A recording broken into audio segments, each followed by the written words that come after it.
Scott's in Harrisburg, listening on 96.5 to CBS Sports Radio. Good morning, Scott. Morning, DA. How are you? I'm good, man. How you doing? Good. Good. I wanted to bring something up and get your take on it. Yeah. Last week, whenever it was said, the Texans owner made his remark about the prisoners running the prison, and everybody went ape. And I can understand the argument both ways. I mean, I can appreciate it. Mm-hmm.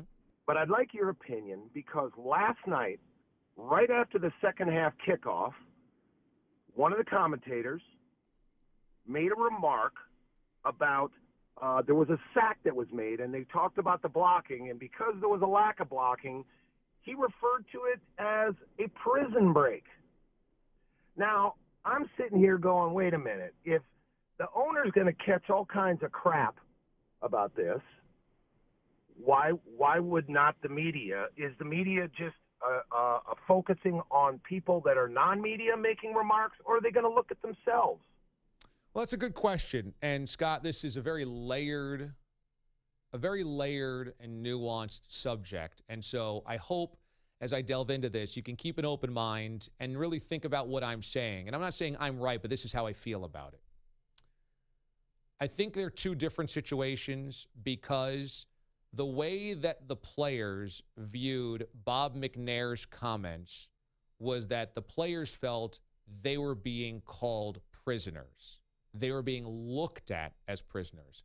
I would say when a play is a prison break, the players don't think that the media is calling them prisoners or looking at them as criminals. It's the type of play, it's shorthand or slang for the play, but I don't think any player feels like that is utilized specifically because of how the media looks at them.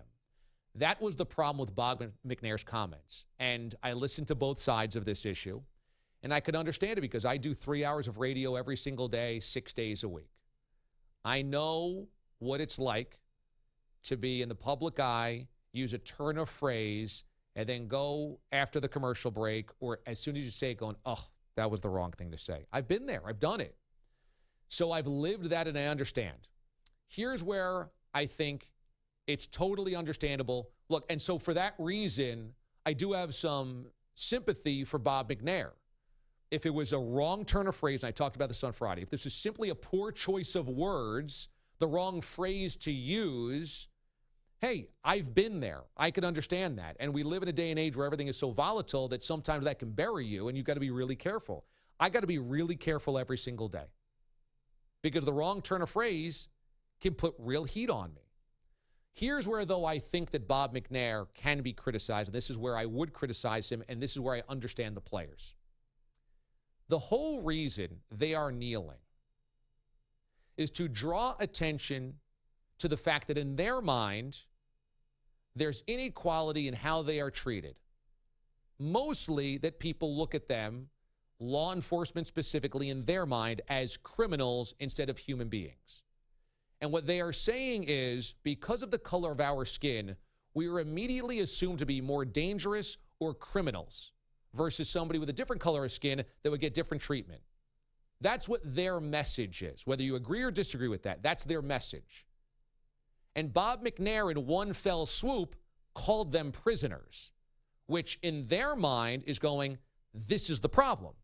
You're calling us prisoners, even though the majority of us have never been in prison, are not criminals.